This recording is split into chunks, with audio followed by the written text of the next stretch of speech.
Captain Jake Morrison pushed through the thick dust clouds that filled the abandoned research facility.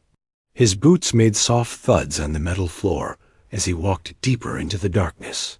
The air recycling system had been dead for decades, and every breath tasted like rust and old electronics. "Captain, you need to see this," called Dr. Lisa Carter from somewhere ahead. Her voice echoed strangely in the empty corridors. The research station on Luna 7 had been sealed for over 200 years, marked as a failed mining operation in the official records. But Morrison's team had found something different when they cracked open the security doors. Morrison followed. The sound of her voice, his flashlight cutting through the shadows. The facility was much larger than it appeared from the outside. Corridor after corridor stretched into the darkness, filled with equipment that looked far too advanced for a simple mining station. Computer terminals lined the walls, their screens dark and cracked. Strange symbols covered most of the machinery, symbols that looked almost human, but not quite right. "Over here, Captain," Lisa called again. She stood in front of a massive blast door that had been sealed with multiple locks. The door was made of some kind of metal that seemed to absorb their flashlight beams. Chief Engineer Pete Sullivan was already working on the locking mechanism, his tools sparking against the strange material. "What do you think they were hiding down here?" asked Communications Officer Danny Wright. He held his scanner close to the door, but the readings made no sense. The device kept showing impossible energy signatures, as if something powerful was still running behind the sealed barrier. "I don't know," Morrison said, "but whatever it is, someone wanted it kept secret for a very long time." Pete finally got the locks open. The blast door made a deep groaning sound as it slid aside, revealing a chamber that took Morrison's breath away. The room was enormous, easily the size of a football field. But it wasn't the size that shocked him. It was what sat in the center of the chamber. A spaceship unlike anything Morrison had ever seen rested on massive support struts. The vessel was sleek and dark, its hull seeming to bend light around it. The ship looked like it had been grown. Rather than built, its surface flowing in smooth curves that hurt to look at directly. Strange symbols covered every inch of the hull, glowing faintly with their own inner light. "Holy Mother of ... Pete started to say, then stopped. His engineering. Scanner was going crazy, beeping and flashing warning lights. "Captain, this thing is still powered. After all these years, it's still running." Lisa moved closer to the ship, her xenorchaeology equipment in her hands. She had spent years studying alien artifacts, but this was different. This was human. Technology, but far beyond anything currently in use. "The power readings are off the charts," she said. "This ship has more energy output than our entire fleet combined." Morrison walked around the vessel, trying to understand what he was seeing. The ship was roughly the size of a heavy cruiser, but its design was completely alien to human shipbuilding methods. There were no visible weapons, no engine ports, no airlocks. The hull seemed to be made of a single piece of material that reflected their lights in impossible ways. "Look at this," Danny called from near the front of the ship. He had found a control panel built into the floor near what appeared to be the vessel's bow. The panel was covered in those same strange symbols, but some of them looked familiar. These markings, they're human writing, but really old, like pre-space travel old. Pete joined Danny at the control panel.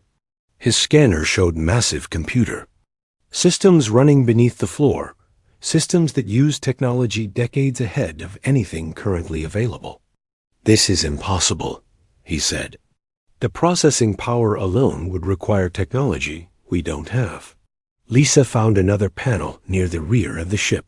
This one had readable English text mixed in with the strange symbols.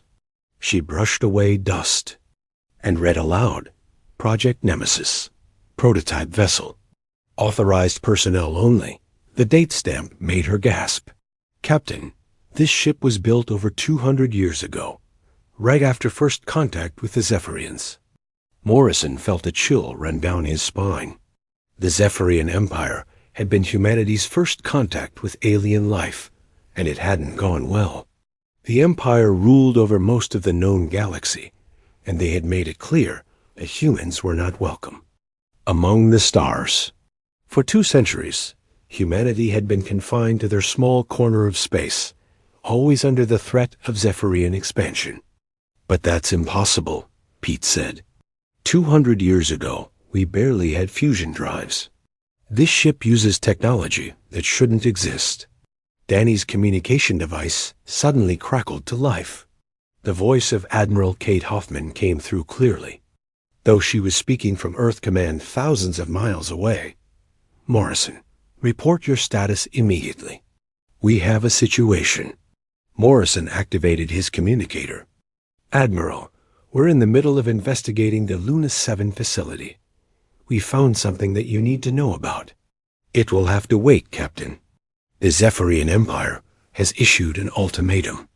They're demanding the surrender of all human colonies within 30 days, or they will begin a full-scale invasion. Our intelligence suggests they're already moving their fleets into position." The team looked at each other in shock. Everyone knew this day would come eventually. The Zephyrians had been growing more aggressive over the past few years, and humanity's small defensive fleet would be no match for their vast armada. "Admiral," Morrison said, "what we've found here might change everything. We've discovered a prototype warship that was built during the early contact period. The technology is far beyond anything we currently have." There was a long pause before Admiral Hoffman responded. "Captain, I need you to secure that facility immediately. If what you're saying is true, that ship might be humanity's only hope. The Zephyrian fleet is larger than anything they've ever assembled before. Our latest intelligence suggests over 2,000 vessels, including their newest bioships." Lisa had continued studying the control panels while Morrison spoke with the Admiral. She found more readable text hidden beneath layers of dust and corrosion. "Captain," she said quietly, "I think this ship was specifically designed to fight the Zephyrians. Look at this." She pointed to a tactical display that had somehow activated when she touched the panel.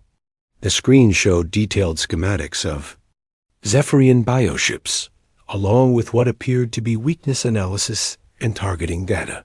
The information was incredibly detailed, far more than human intelligence had ever gathered.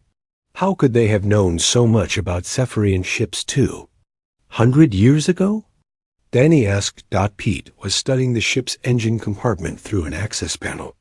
"I don't think they built this to fight the Zephyrians," he said slowly. "I think they built it to fight something worse." Morrison looked at the mysterious vessel that sat before them. Somehow, their ancestors had known this day would come. They had prepared for it, building technology that seemed impossible even by current standards. But why had they hidden it? And what had they learned during those early contact years that made them build such an advanced weapon? The answers lay within the ship itself, waiting to be discovered. As the Zephyrian threat grew larger with each passing hour, Morrison realized that humanity's survival might depend on unlocking the secrets of their forgotten prototype. The ship seemed to pulse with its own inner light, as if it knew its time had finally come. Commander Alex Rodriguez had never expected to be standing on the bridge of a ship that shouldn't exist. 3 days had passed since Morrison's team discovered the vessel on Luna 7, and Earth Command had moved quickly.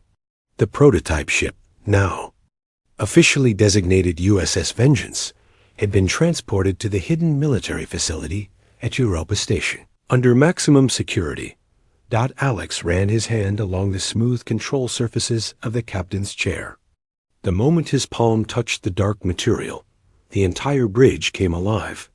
Lights flickered on throughout the room, but they weren't normal lights. These glowed with a soft blue radiance that seemed to come from the walls themselves. Control. Panels that had been dark for centuries suddenly displayed information in languages that shifted between alien symbols and clear English. "Welcome aboard, Commander Rodriguez," said a voice that seemed to come from everywhere at once. The voice was calm and pleasant, with a slight accent that Alex couldn't identify. "I am Atlas, the ship's artificial intelligence. I have been waiting for someone to claim the captain's position." Alex looked around the bridge, trying to find the source of the voice. His small crew of volunteers watched nervously from their stations. Lieutenant Commander Maria Santos sat at what appeared to be the tactical station, though the controls looked nothing like standard weapon systems. Communications Officer Danny Wright had transferred from Morrison's team and was trying to understand the communication array. Chief Engineer Pete Sullivan was studying readouts that made no sense according to current human technology. "Atlas," Alex said carefully, "how long have you been active?" "I have been in standby mode for 203 years, 4 months, and 16 days, Atlas replied. "My creator, Dr. Raymond Foster, programmed me to activate only when humanity faced extinction-level threat from advanced alien civilizations. Current galactic situation indicates activation parameters have been met." Maria looked up from her station. "Commander, these weapon systems, I can't understand half of what I'm seeing. The computer keeps showing me targeting solutions that violate basic physics." Pete's engineering station was flashing with warnings and information displays. "Sir, the power readings from the engine room are impossible. This ship is drawing energy from sources that don't exist in our current understanding of science." Atlas spoke again, and this time the voice seemed to focus directly on Alex. "Commander, your species stands at a critical moment.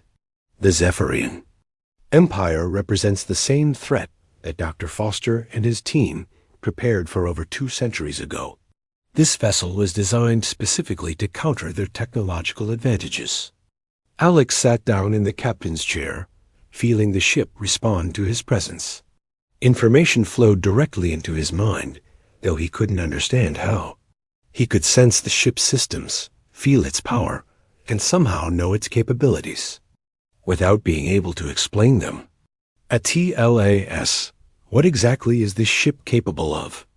The USS Vengeance incorporates technology recovered from archaeological sites throughout human space, Atlas explained. Dr. Foster's team discovered that humanity was not the first intelligent species to inhabit this region of the galaxy. The previous civilization, which we designated as the Architects, possessed scientific knowledge far beyond current galactic standards. Danny's communication station suddenly came alive with incoming transmissions. "Commander, I'm picking up massive fleet movements in the outer system. The Zephyrian Advance Force is 3 days ahead of schedule. Admiral Hoffman is requesting immediate updates on our status." Alex activated the ship's communication system, though he wasn't sure how he knew which control to touch. "Admiral, this is Commander Rodriguez aboard the Vengeance. We're beginning to understand the ship's capabilities, but we need more time." Admiral Hoffman's voice came through clearly. "Commander, time is something we don't have. Our long-range sensors show the main Zephyrian fleet massing at the edge of the system. We're looking at over 2,000 vessels, including their newest bioship designs. Our entire defense fleet numbers less than 200 ships." Maria had been running tactical simulations on her station. "Commander, the computer won't even process standard battle scenarios. Every time I try to run combat predictions, the system tells me that conventional tactics are irrelevant for this vessel." Atlas interrupted their conversation. "Lieutenant Commander Santos, you are attempting to apply current military doctrine to technology that operates under different physical laws. The Vengeance does not engage in traditional combat." "What do you mean?" Alex asked. "The weapon systems aboard this vessel were designed using architect principles," Atlas explained. Rather than destroying enemy ships through conventional means, our primary weapons alter the fundamental nature of reality in localized areas. Enemy vessels do not explode or break apart. They simply cease to exist. Pete nearly dropped his scanner. That's impossible. You can't just make something stop existing. The architects possessed complete understanding of quantum mechanics and space-time manipulation, Atlas continued. They learned to treat reality as a programmable system. Before their disappearance, they left behind fragments of this knowledge. Dr. Foster spent decades learning to apply these principles to human technology. Alex felt information flowing through the ship's systems into his consciousness. He could see tactical displays showing Zephyrian bioships, but the data was unlike anything in human military databases. The analysis showed not just ship designs and weapons capabilities, but something deeper. The displays revealed the fundamental structure of Zephyrian biotechnology, breaking it down to quantum levels. Atlas, how do we know so much about Zephyrian ships? Alex asked. Dr. Foster's team conducted extensive reconnaissance missions during the early contact period, Atlas replied. They discovered that Zephyrian biotechnology, while advanced, operates within conventional physical laws. Their bioships are vulnerable to reality manipulation techniques. Danny received another urgent transmission from Earth Command. Commander, Admiral Hoffman reports that the Zephyrian advance scouts have entered the outer system. They're demanding immediate surrender of all human colonies. The main fleet will arrive within 72 hours. Maria's tactical station showed something that made her gasp. Commander, the ship's sensors are tracking the Zephyrian scouts, but these readings, we're seeing them at the quantum level. I can track individual atoms in their hull structure. Alex stood up from the captain's chair, feeling the ship's power flowing around him. The Vengeance was more than just a weapon. It was a tool that could manipulate the basic building blocks of reality itself. But the responsibility was overwhelming. One mistake could have consequences beyond imagination. Atlas, what happened to Dr. Foster and his team? Alex asked. Dr. Foster died of natural causes 37 years after the Vengeance was completed, Atlas replied. His final message instructed me to remain hidden until humanity faced existential threat. He believed that this technology was too dangerous to use, except in the most desperate circumstances. Pete was studying the engine specifications with growing amazement. Commander, this quantum displacement drive, it doesn't just move the ship through space. It can move the ship through different layers of reality. We could be in multiple locations at the same time. Alex looked at his small crew, all volunteers who had agreed to serve aboard a ship they didn't understand. Maria was a tactical officer, trying to learn weapons that rewrote physics. Danny was attempting to operate communication systems that could reach across dimensions. Pete was engineering technology that drew power from the fabric of space itself. The Zephyrian Empire had ruled the galaxy for 3,000 years. Their bioships were living creatures bred for war, enhanced with cybernetic implants that made them nearly indestructible. No force in known space had ever successfully challenged their dominance. But as Alex felt the Vengeance responding to his commands, he realized that humanity's ancestors had planned for this exact moment. They had prepared a weapon that could stand against the Empire. That had kept humanity trapped for 2 centuries. The ship's systems pulsed with readiness. Atlas waited for orders. In the distance, the Zephyrian fleet approached, confident in their technological superiority. Alex took a deep breath and gave his first command as captain of humanity's most advanced warship. All stations, prepare for departure. It's time to show the galaxy what humans are really capable of. The USS Vengeance powered up its impossible engines and prepared to change the course of galactic history. Admiral Vex High stood on the bridge of his flagship, the massive bioship Dominion. The living vessel pulsed beneath his feet, its neural networks humming with anticipation. Around him, his bridge crew worked at stations that were growing rather, then built, their hands interfacing directly with the ship's organic controls. The view ahead showed the human solar system, a small collection of worlds that had dared to resist the Empire's expansion. Vex-High's mandibles clicked together in amusement. Humans were such a young species, barely 3 centuries into space travel. Their technology was primitive metal and plastic constructions powered by simple fusion reactors. They would learn. Today, why the Zephyrian Empire had ruled the galaxy for 3,000 years. Fleet status report, Vex-High commanded.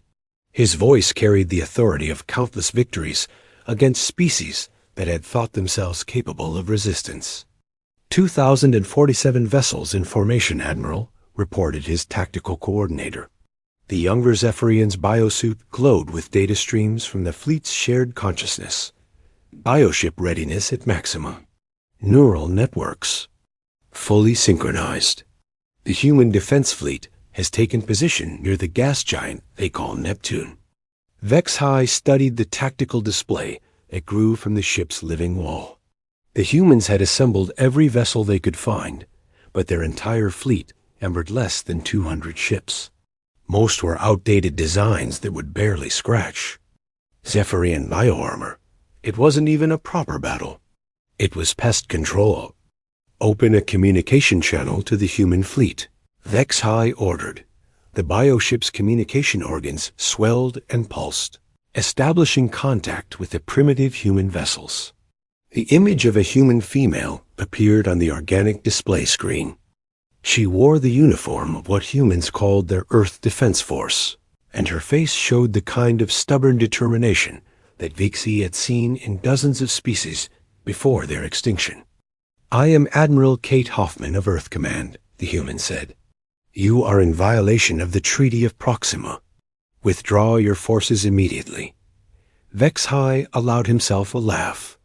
"Admiral Hoffman, I am Vex-High, Lord Commander of the Third Expansion. Fleet, your species has exhausted the Empire's patience. You will surrender all outer colonies within 1 standard hour, or we will demonstrate why resistance is futile." "We will not surrender," Hoffman replied. "Humanity stands ready to defend our worlds. Then you will watch them burn," Vex-High said, and closed the communication. The Zephyrian bioships began their approach, moving in formations that had conquered star systems across the galaxy. Each vessel was a living creature, the size of a city, bred in the Empire's biofoundries and enhanced with cybernetic implants. Their hulls rippled with bioluminescent patterns that served as both communication and psychological warfare. Captain Jake Morrison watched the approaching fleet from the bridge of his destroyer USS Liberty. The ship was one of humanity's newest designs, but compared to the Zephyrian bioships, it looked like a toy. His crew worked frantically at their stations, preparing weapons that everyone knew would be useless against the Empire's superior technology. "All ships maintain formation." Admiral Hoffman's voice came through the communication system. "Make them pay for every inch." Morrison knew it was hopeless. Human plasma cannons could barely penetrate Zephyrian bioarmor. Their kinetic weapons bounced off the living hulls like raindrops. The Empire's bioships could regenerate damage faster than human weapons could cause it. But they would fight anyway, because that's what humans did when faced with extinction. The Zephyrian fleet spread out across space, surrounding the human formation. Their bioships pulsed with threatening colors, preparing to unleash weapons that could crack planets. Vex-High watched the tactical display with satisfaction. In minutes, the human fleet would be destroyed, and the path to Earth would be clear. But then something appeared on the sensors that made Vex-High pause.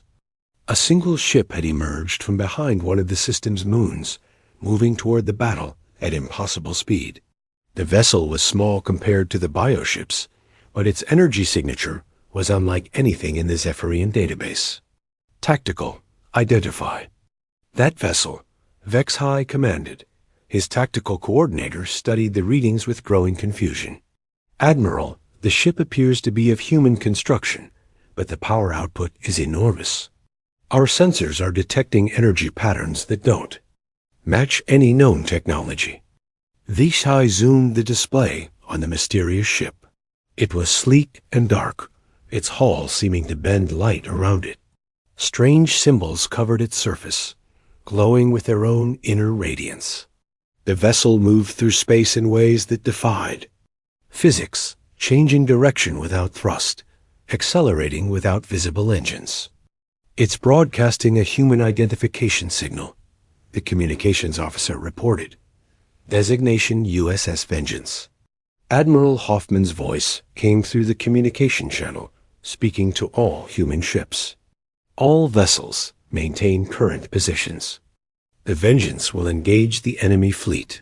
Morrison stared at his tactical display in disbelief. One ship against over 2,000? It was suicide, but there was something about the Vengeance that made his instruments give impossible readings. The ship's power signature was off every scale his equipment could measure. Vex High opened a communication channel to the approaching vessel. Human ship, you will surrender immediately or be destroyed. You cannot stand against the might of the Empire. The response came from a human male with a calm, steady voice. This is Commander Alex Rodriguez of the USS Vengeance. Admiral Vex High, you have threatened humanity for the last time. Withdraw your fleet now, or face the consequences.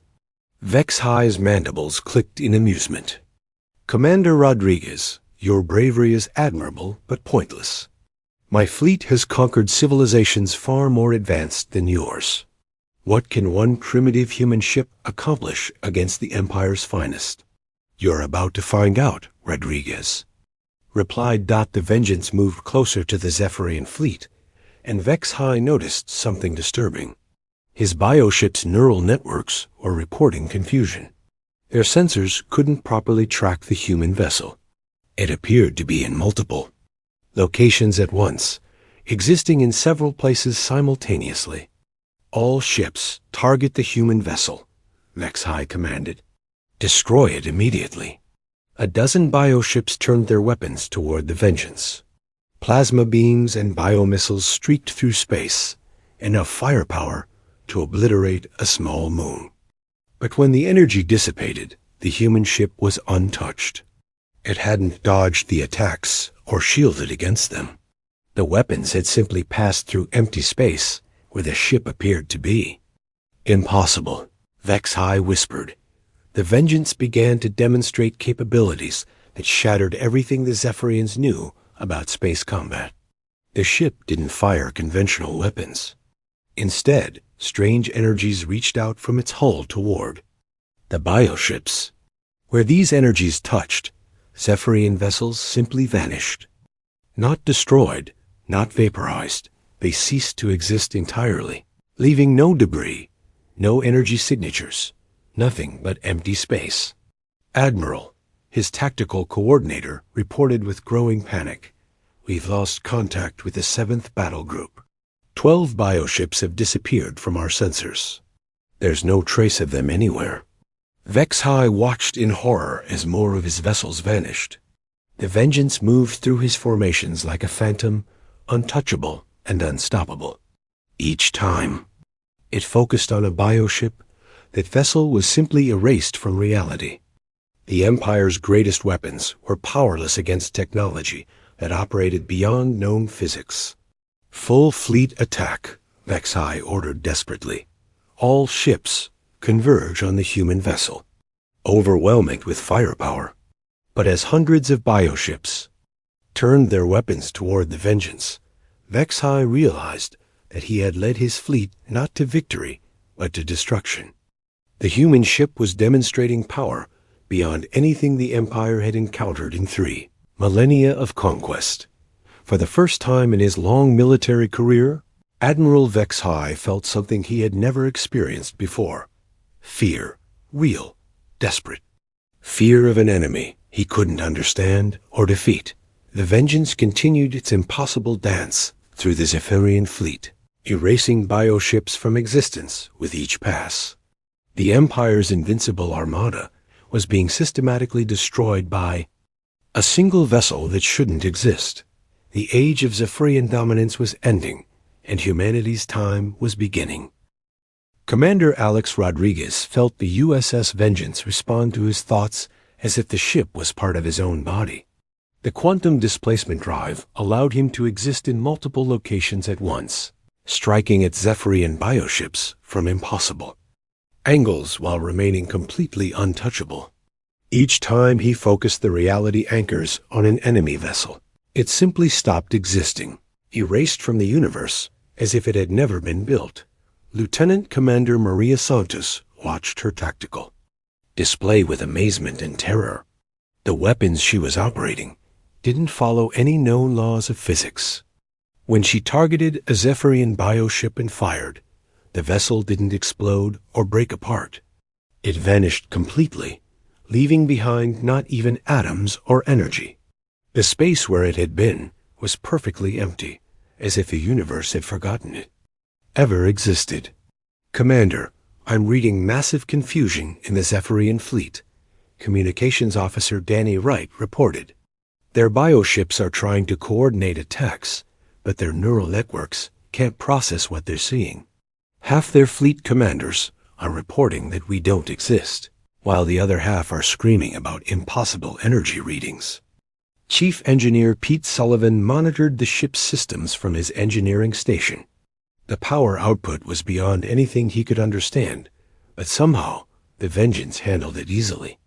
The quantum engines drew energy directly from empty space itself, tapping into forces that human science said were impossible to access. Commander, we're operating at power levels that should tear apart local spacetime, but the ship's holding together perfectly. ATLAS spoke through the ship's communication system, his voice calm despite the chaos of battle. Commander Rodriguez, the reality anchors are performing within expected parameters. We have successfully removed 467 enemy vessels from existence. The Zephyrian fleet is beginning to show signs of panic. Alex could see, through the ship's impossible sensors, everything happening around them. The Zephyrian bioships were beautiful and terrible creatures, living beings the size of cities enhanced with cybernetic implants. But their technology, advanced as it was, operated within normal physical laws. They had no defense against weapons that could rewrite reality itself. Admiral Veshai's flagship tried to ram the Vengeance, its massive biohull glowing with rage and desperation. But Alex simply shifted the ship into a different layer of reality. The bioship passed through empty space where the Vengeance appeared to be, while Alex struck back from an angle that shouldn't exist. The reality anchors focused on the flagship's engines, and they ceased to exist, leaving the massive vessel drifting helplessly. All Zephyrian vessels retreat immediately, came a desperate transmission from Admiral Vexhai. Fall back to the outer system. Regroup for tactical withdrawal. But the Vengeance wasn't finished. Alex felt the ship's systems analyzing every bioship in the fleet, understanding their structure down to the quantum level. The architect technology didn't just see physical matter. It saw the information patterns that defined existence itself, and it could edit those patterns, like a computer program. Maria targeted a group of bioships that were trying to escape. The reality anchors reached out across impossible distances, touching each vessel simultaneously. One by one, they vanished from existence. The Zephyrian crews didn't even have time to scream before they were erased from the universe, along with their ship's captain. Jake Morrison watched the battle from his destroyer with growing amazement. The USS Liberty and the rest of the human fleet hadn't fired a single shot, but they were witnessing the destruction of the most powerful war fleet in galactic history.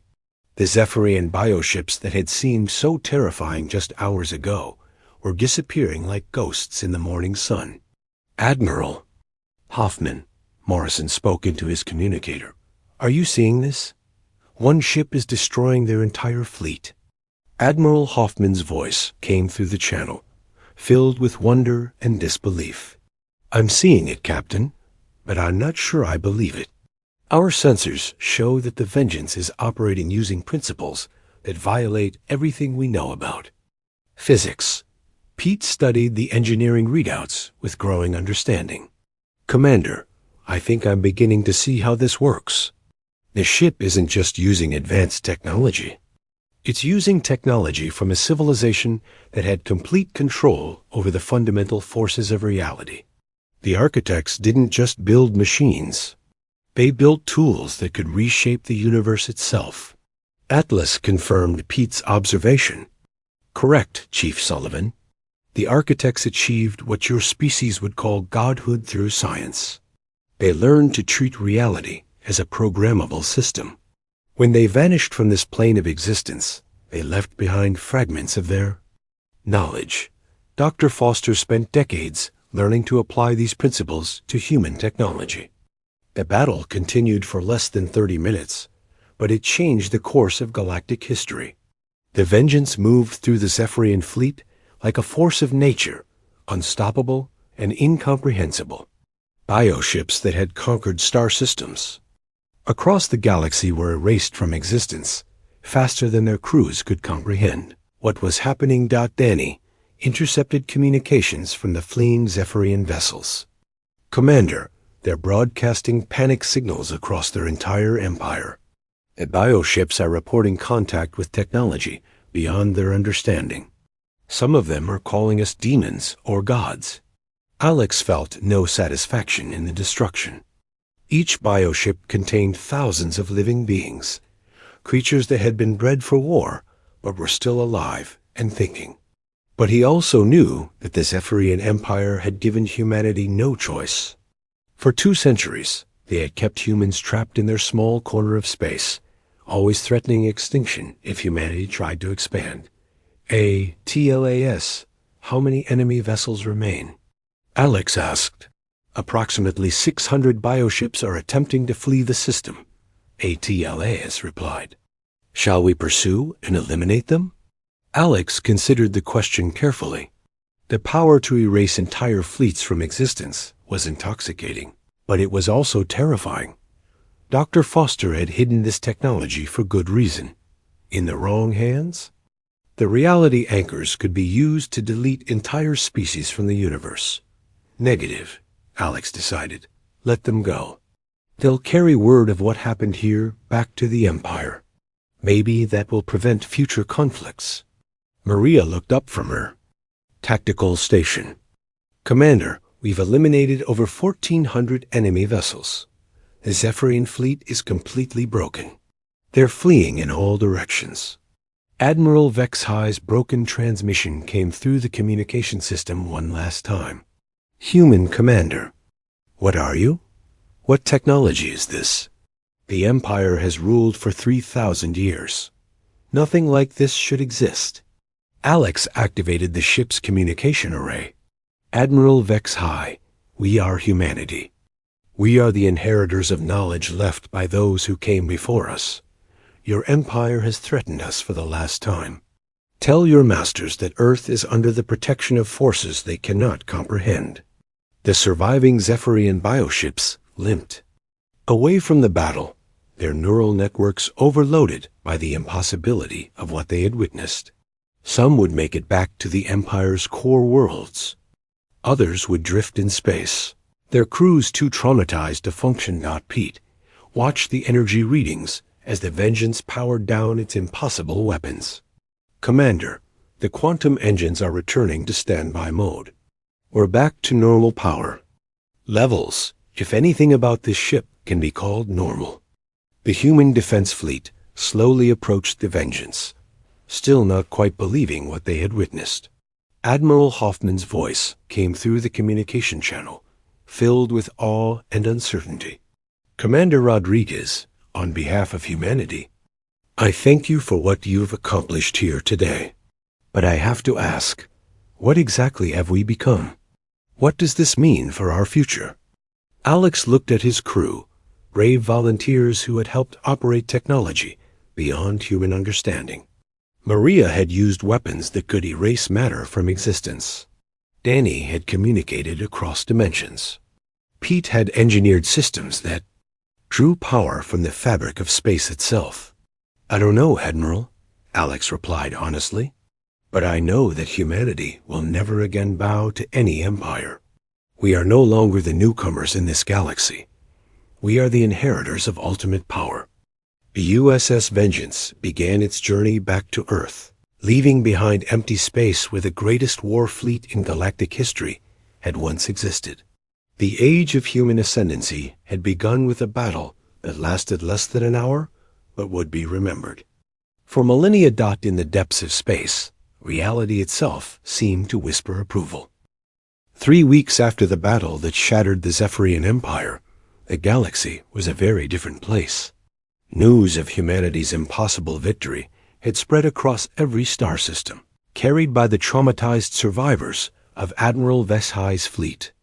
Species that had lived under Zephyrian rule for millennia were rising in rebellion, while galactic powers that had never heard of humans suddenly wanted to establish diplomatic relations. Dr. Lisa Carter stood in the archive chamber beneath Luna 7, surrounded by documents that revealed the true scope of humanity's hidden history.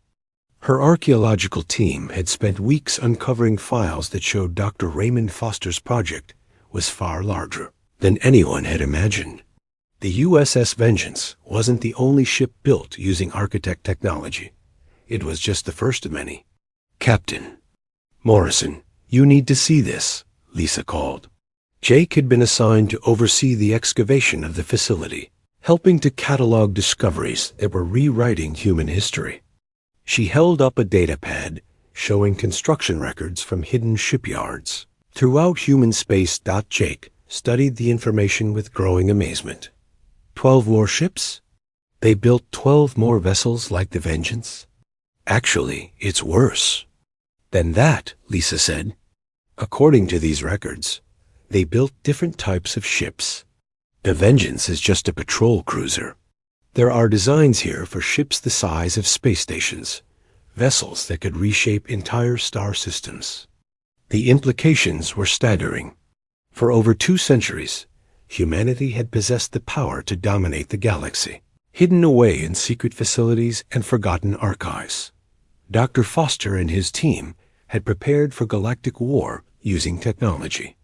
That made them gods among mortals. Meanwhile, on Earth, Commander Alex Rodriguez found himself at the center of a political storm he never wanted.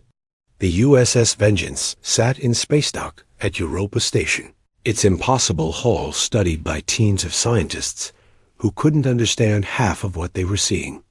Alex had become the most famous human in the galaxy, but the attention made him uncomfortable. "Commander, we have another request for an interview," Communications Officer Danny Wright informed him. They had received thousands of requests from news organizations across human space and beyond. Everyone wanted to hear from the man who had single-handedly defeated the Zephyrian Empire. "Tell them the same thing I told the others," Alex replied. "The ship won the battle, not me. I was just the person sitting in the captain's chair." Chief Engineer Pete Sullivan looked up from his study of the Vengeance's engine systems. "Commander, I've been analyzing the quantum displacement drive, and I think I understand something important. This technology doesn't just give us military power. It could revolutionize everything. Transportation, energy production, manufacturing. We could solve every resource problem humanity has ever faced." Alex nodded, but he also felt the weight of responsibility that came with such power. Atlas had explained that the architect technology was so advanced that it could accidentally destroy entire planets if used incorrectly. The knowledge to reshape reality came with the ability to accidentally erase it. On the bridge of his damaged flagship, Admiral Veshai composed what he knew would be his final report to the Zephyrian High Command. His bioship drifted in space, far from human territory, its living hull scarred by the trauma of witnessing impossible technology. Most of his crew had suffered complete mental breakdowns, their neural implants unable to process what they had experienced. The human vessel operated using principles beyond our understanding. HFY dictated to the ship's organic computers. They possess technology that can erase matter from existence itself. Our bioships were not destroyed in conventional terms. They were deleted from reality as if they had never existed. I recommend immediate cessation of all hostile action against the human species. The report would reach the Empire's core worlds within days, carried by the few bioships that had survived the encounter. But HFY knew that the damage was already done across the galaxy. Subject species were learning that the supposedly invincible Zephyrian Empire had been defeated by a single human vessel. Rebellions were already starting on dozens of worlds. Back on Earth, Admiral Kate Hoffman convened an emergency meeting of Earth Command's senior leadership. The discovery of humanity's hidden fleet capabilities had raised questions that nobody was prepared to answer. In one conference room, the most powerful military leaders in human space tried to understand what their species had become. The political implications are staggering, Admiral Hoffman began. Every major galactic power is reassessing their relationship with humanity. The Altarian Republic has requested a formal alliance. The Centauri Federation is offering trade agreements that would make Earth the wealthiest world in the galaxy. Even species we've never heard of are sending diplomatic missions. Captain Morrison attended the meeting via video link from Luna 7. Admiral, based on what we're finding in Dr. Foster's archives, I think we need to be very careful about how we use this technology. These aren't just weapons. They're tools that could reshape the fundamental nature of reality itself. Lieutenant Commander Maria Santos, who had operated the reality anchors during the battle, added her perspective. The targeting systems showed me things that shouldn't be possible. I could see the quantum structure of Zephyrian bioships, understand their existence at levels that don't make sense according to current science. This technology doesn't just give us military superiority. It gives us a completely different understanding of how the universe works. The meeting was interrupted by an urgent communication from the outer system. Danny Wright's voice came through the speakers with barely controlled excitement. Admiral, we're receiving a transmission from an unknown vessel. It's not using any known communication protocols, but Atlas is somehow translating it. The voice that came through the speakers was unlike anything they had heard before. It spoke in perfect English, but with harmonics that suggested it wasn't entirely organic. Greetings, inheritors of the Architect legacy. We are the Eternal Council representatives of species that achieved transcendence eons ago. We have been waiting for humanity to claim its birthright. Admiral Hoffman looked around the conference room at faces filled with wonder and confusion. This is Admiral Kate Hoffman of Earth Command.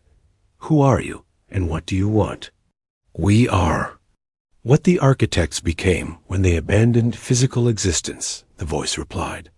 Your species was chosen to inherit their knowledge because you possess the wisdom to use it responsibly. The galaxy has been ruled by force for too long. It is time for a new age guided by understanding rather than conquest. The transmission continued for several minutes, revealing that humanity's contact with architect technology had been carefully orchestrated by beings that existed beyond normal space-time. The Eternal Council had watched the galaxy for millions of years, waiting for a species that could inherit the architect legacy without destroying itself or others. As the communication ended, Alex Rodriguez sat in the captain's chair of the USS Vengeance, feeling the ship's systems pulse around him. Through Atlas, he could sense the locations of the other hidden vessels, each one waiting to be activated when humanity was ready. The technology to reshape reality was just the beginning. The architects had left behind knowledge that could elevate humanity to levels of existence beyond current imagination. Dr. Lisa Carter's voice came through the ship's communication system from Luna 7. Commander, I found something in Dr. Foster's personal files. He left a message specifically for whoever would command the first architect vessel. He says that the technology we've discovered is just the first step. The real journey begins when we learn to transcend physical existence entirely. Pete Sullivan looked up from his engineering console with excitement and concern. Commander, if that's true, then we're not just dealing with advanced technology. We're dealing with a path to becoming something more than human. Alex felt the weight of destiny settling on his shoulders. Humanity had spent centuries dreaming of reaching the stars, never knowing that they were destined to become something far greater. A USS Vengeance and her sister ships were not just weapons or tools. They were the first steps on a journey that would lead humanity beyond the physical universe itself. As Earth's sun set through the viewport, Alex Rodriguez contemplated a future where humanity would no longer be bound by the limitations of matter and energy. The galaxy that had once threatened to destroy them now lay open before them, waiting to be guided by wisdom instead of fear. The age of human ascendancy had begun, but it was only the prologue to a story that would span dimensions and rewrite the very nature of existence itself. Admiral Kextar stood before the massive holographic display in the command center of his flagship. The blue light from the tactical screen cast shadows across his scaled face as he studied the star map. 17 red markers showed conquered systems, each one a testament to the might of the Zephyrian Empire. Soon there would be 18. The bridge crew moved with practiced efficiency around him. Officers called out status reports while technicians monitored the 800 warships that made up his fleet. Each vessel stretched nearly 3 kilometers in length, bristling with plasma cannons and quantum torpedoes.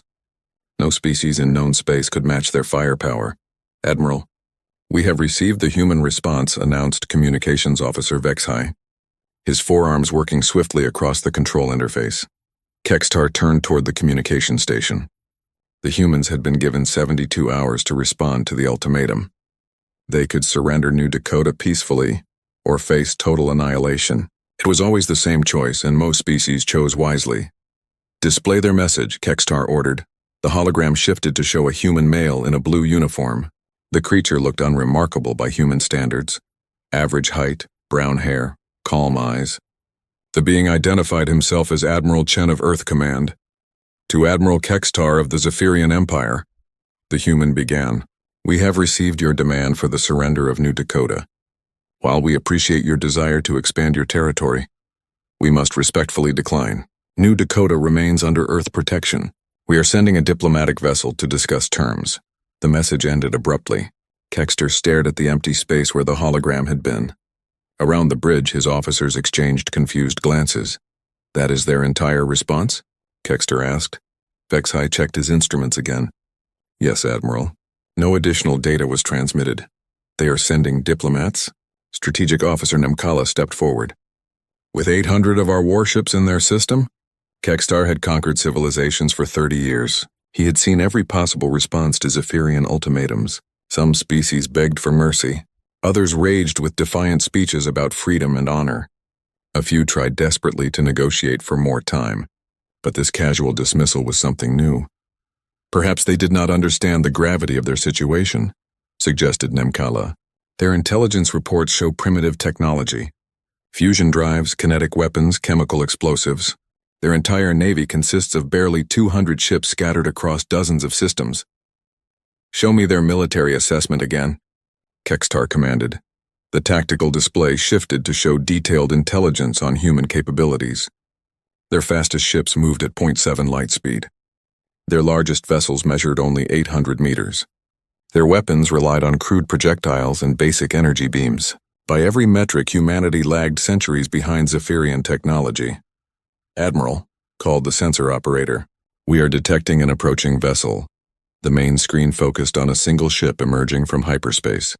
It appeared to be of standard human construction, roughly 600 meters long with the boxy, practical design typical of their species. Sensor readings confirmed a crew of approximately 500 beings. One ship? Kextar could not hide his disbelief. They are sending one ship against our entire fleet?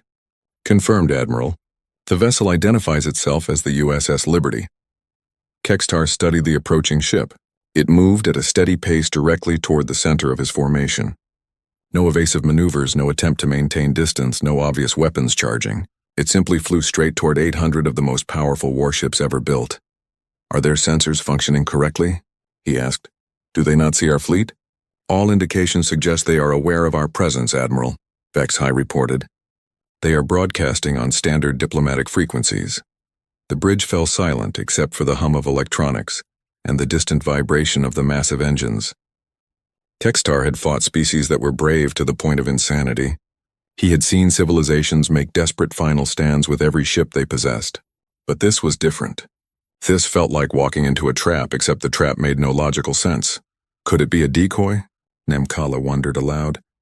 Perhaps their main fleet is preparing to attack from another vector. Kextar considered this possibility. Long-range sensors showed no other human vessels within 10 light-years. The USS Liberty appeared to be completely alone. "Admiral, we are receiving another transmission from the human vessel," Vexhai announced. "Display it." Another human appeared in the hologram. This one wore the same blue uniform but with different insignia. He was older than the previous speaker, with gray hair and steady eyes that seemed to look directly at Kextar despite the vast distance between them. "This is Captain Jake Morrison of the USS Liberty," the human said. "We are approaching your position to discuss the situation regarding New Dakota. We hope this matter can be resolved peacefully." The transmission ended. Kextar found himself staring at the empty air again. "Peacefully?" he repeated. "They wish to resolve this peacefully?" His strategic officer pulled up tactical projections. "Admiral, even if that single ship possessed weapons equal to our most advanced destroyers, it would be destroyed in seconds by concentrated fire from our fleet." Kextar nodded slowly. The mathematics were simple. One ship could not stand against 800, regardless of how advanced its technology might be, unless the humans had developed something completely beyond current understanding, which seemed impossible given their primitive industrial base. "Perhaps they are stalling for time," suggested another officer, "buying hours or days for their colonies to evacuate." This explanation made more sense.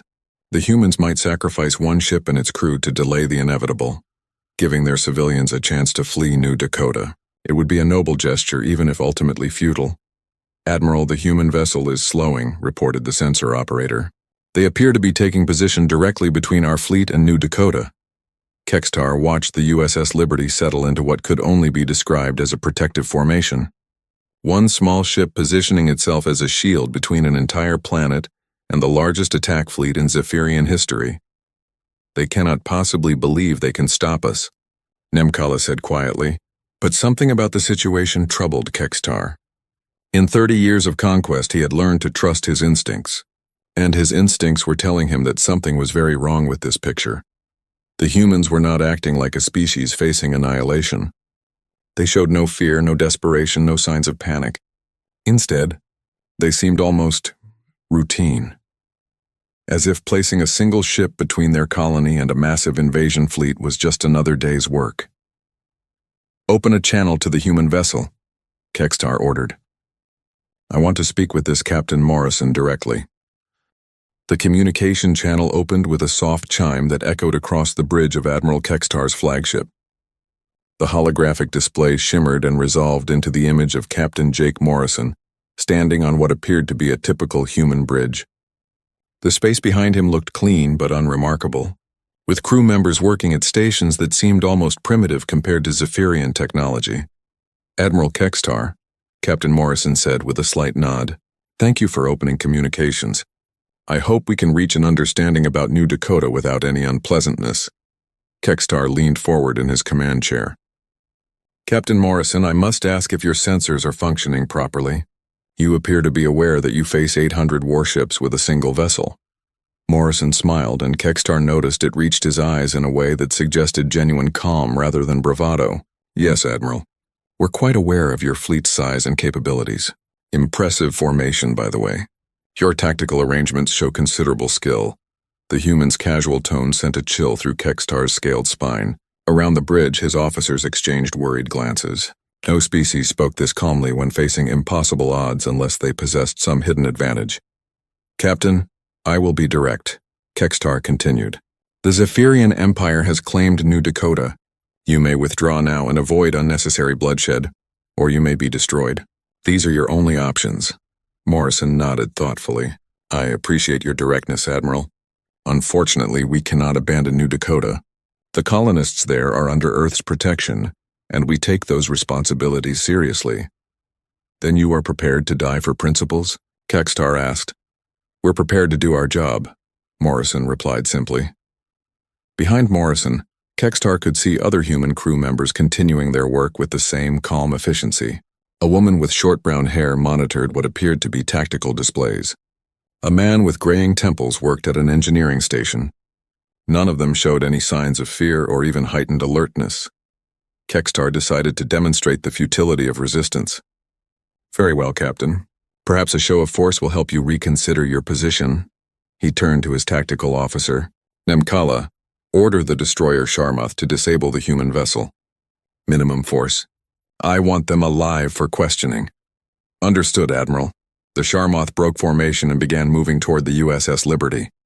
The destroyer measured nearly 2 kilometers in length and mounted plasma cannons capable of melting asteroids. Against a single human ship, it represented overwhelming superiority. Captain Morrison, Kextar said, returning his attention to the communication channel. The Sharmuth is approaching your position.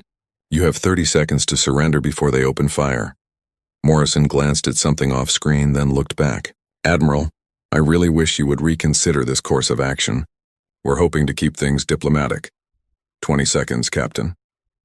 On the tactical display, Kextar watched the Sharmuth close to weapons range.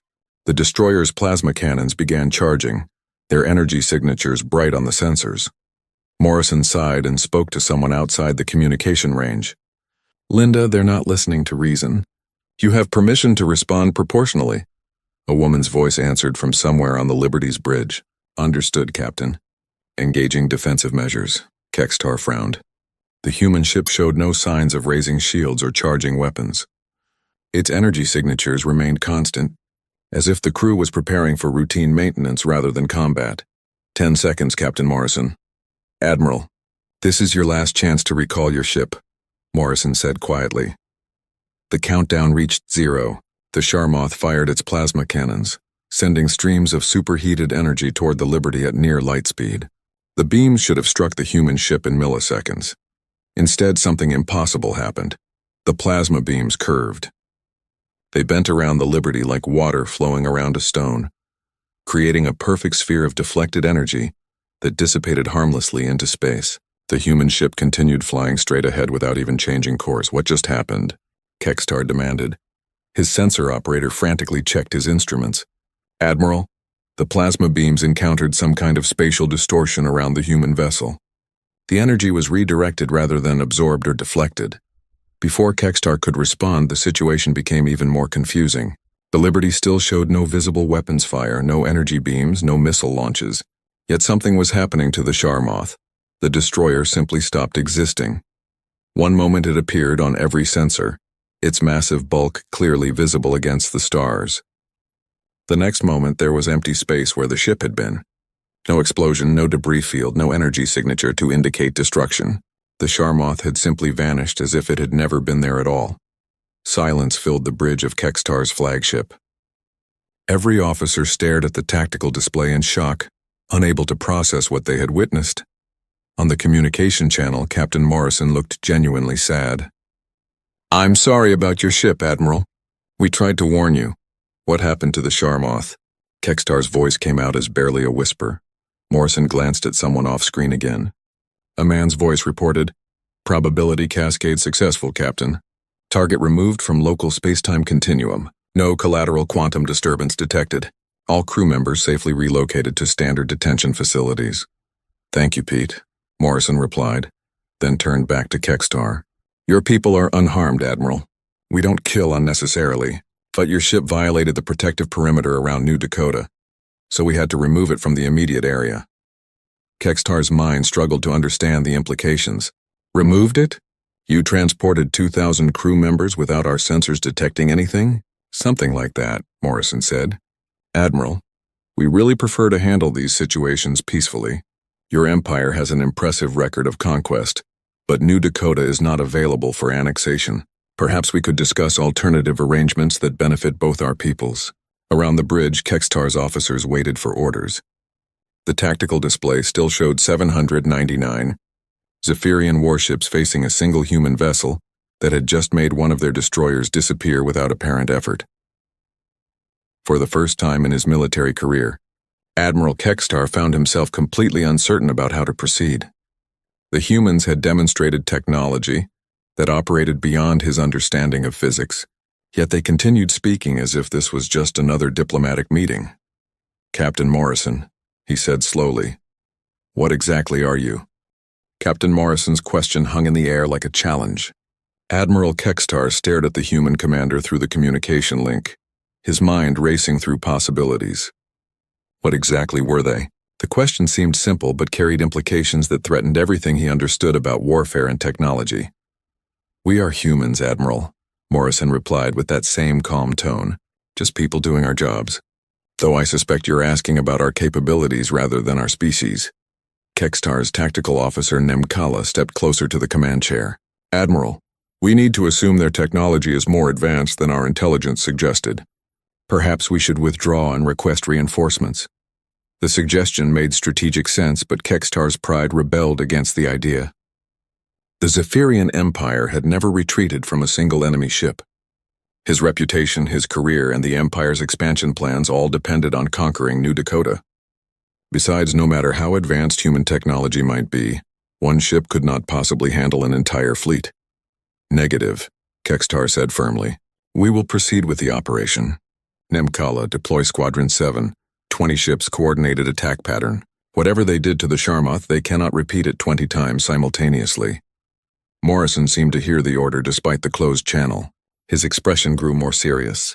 "Admiral, please reconsider. We really don't want to escalate the situation." "Captain, you have demonstrated some kind of advanced defensive system," Kextar replied. "But 20 ships attacking at once will overwhelm any single vessel. This is your final opportunity to surrender." Morrison looked away from the screen and spoke to his crew.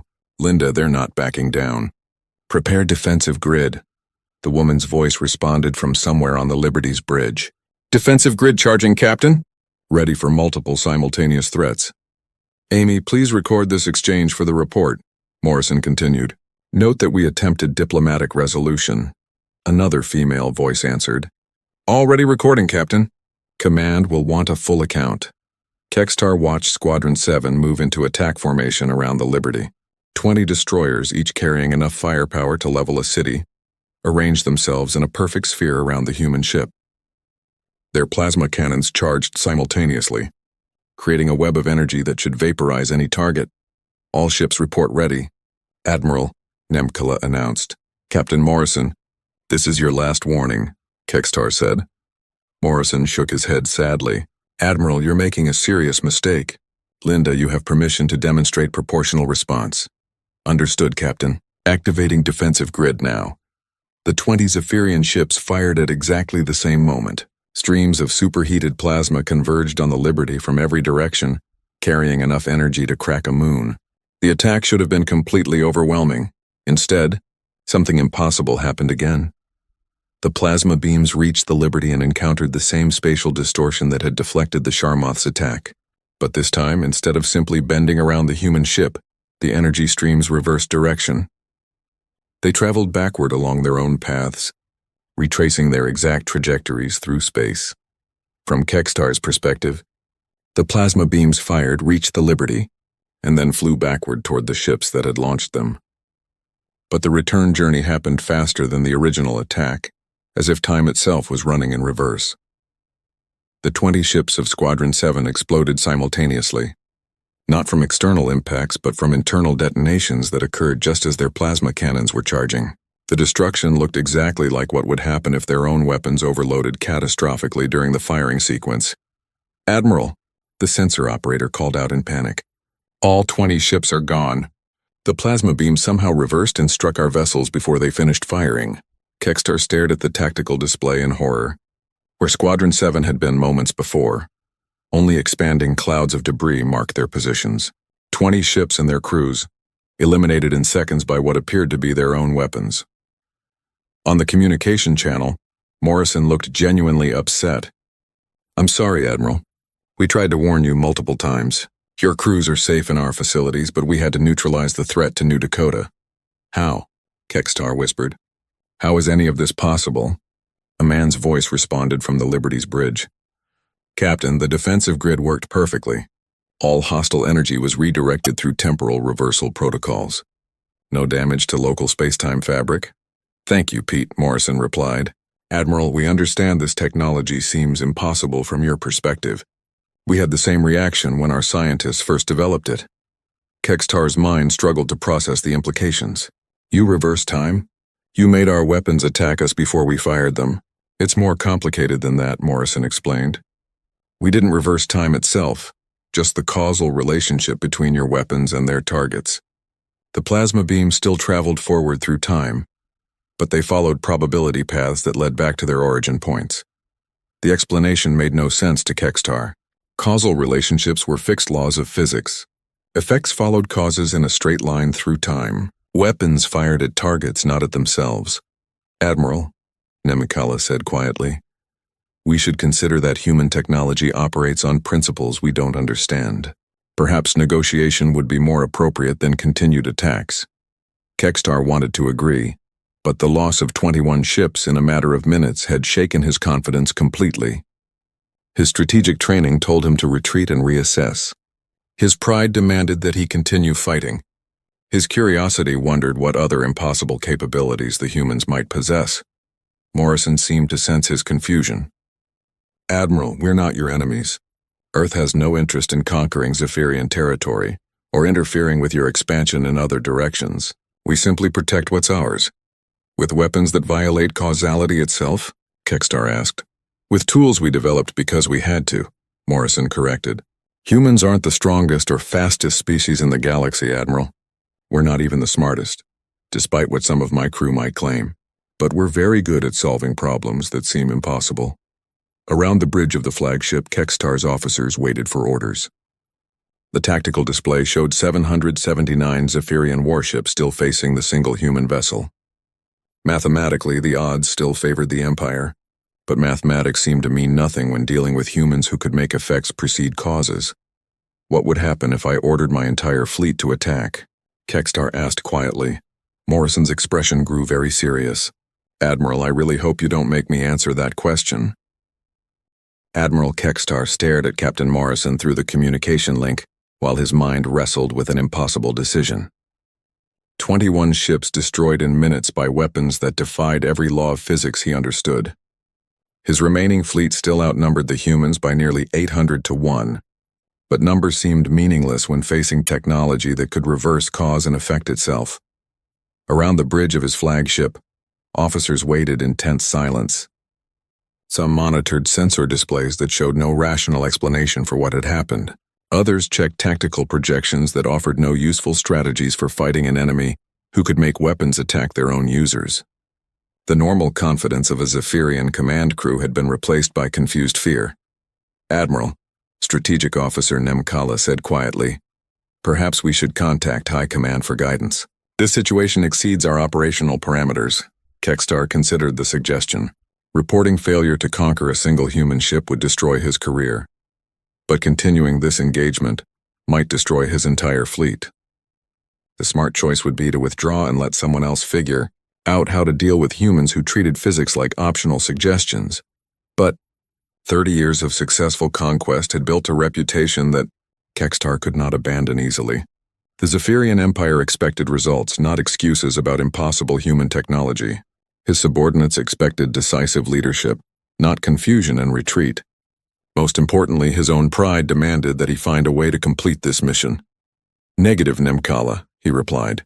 We have sufficient forces to handle any single ship, regardless of their defensive systems.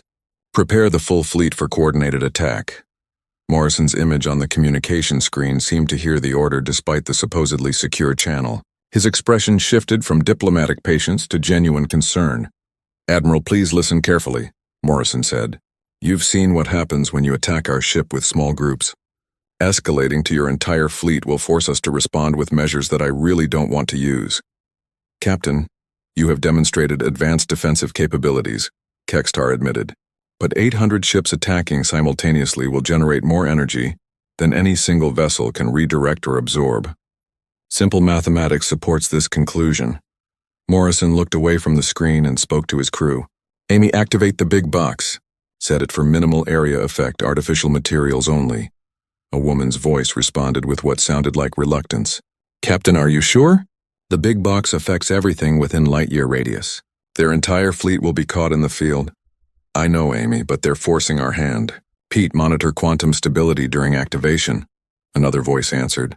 Understood, Captain. All quantum foundations are stable. Ready to implement selective physics modification. Kextar felt ice form in his veins despite the warm bridge atmosphere. Selective physics modification? The humans spoke about changing the laws of reality as casually as Zephyrian engineers discussed routine maintenance. What exactly is the big box? He asked. Morrison sighed deeply before answering. It's a tool we really hoped we wouldn't need to use, Admiral. The big box can adjust fundamental constants of physics within a localized space-time region.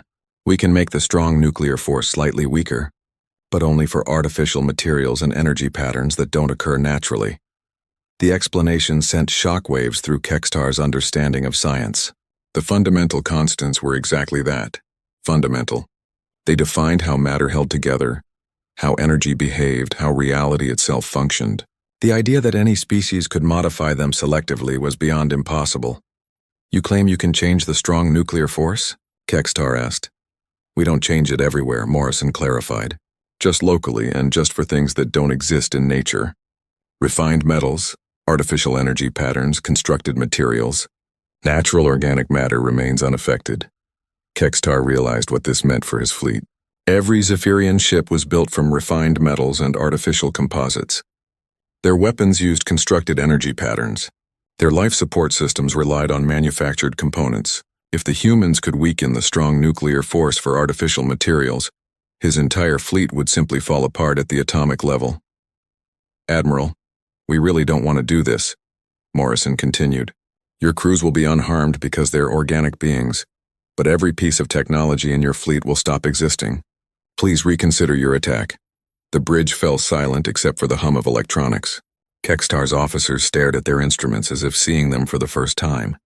Every piece of equipment around them relied on artificial materials and constructed energy patterns. If the humans activated their weapon, the flagship itself would dissolve. You're bluffing, Kextar said, but his voice lacked conviction. No species possesses that level of control over fundamental physics. Morrison's expression grew sad. Admiral, I wish we were bluffing. Amy, show him the test activation. On the communication screen, the view shifted to show space near the Liberty. A small object appeared, probably a probe or drone launched from the human ship. The device looked like standard Zephyrian technology, built from the same metals and composites used throughout the fleet. Watch carefully, Admiral, Morrison said. The probe simply disintegrated, not from external attack or internal explosion, but from complete atomic dissolution. The refined metals that formed its hull lost molecular cohesion and became clouds of individual atoms. The electronic system stopped functioning as their artificial energy patterns could no longer maintain stable forms. In seconds, the probe went from functional technology to scattered particles. The effect is completely selective, Morrison explained as the view returned to his face. Natural materials remain unchanged, but anything constructed or refined loses atomic stability. Your crews will survive floating in spacesuits, but every ship in your fleet will cease to exist. Kextar stared at the screen in stunned silence. The demonstration had been small-scale, but the implications were enormous. 800 warships representing the pinnacle of Zephyrian engineering and the accumulated military power of decades could be reduced to atomic dust in moments. How long have humans possessed this technology? He asked quietly. About 300 years, Morrison replied. Though we've improved it significantly since then. Earlier versions were much less precise and caused unfortunate side effects. 300 years. While the Zephyrian Empire had been perfecting conventional weapons and building larger fleets, humans had been developing tools that could rewrite reality itself. The gap in technological capability wasn't measured in decades or centuries, but in fundamental understanding of how the universe worked. Admiral, Nimkala whispered, we should surrender. Kextar looked around his bridge at the faces of his officers. These were experienced warriors who had conquered 17 star systems without ever suggesting retreat. Now they stared at their own equipment with fear, knowing that everything they depended on could vanish at the whim of a single human ship. Captain Morrison, Kextar said slowly, "If we withdraw from this system, will you pursue us?" "No, Admiral. We have no interest in conquest or revenge. We just want to be left alone to pursue our own interests in peace." "And if we agree to leave New Dakota under human protection?" Morrison smiled for the first time during their conversation. "Then we can discuss trade agreements, cultural exchange, and maybe share some of our less dangerous scientific discoveries. Humans generally prefer making friends to making enemies."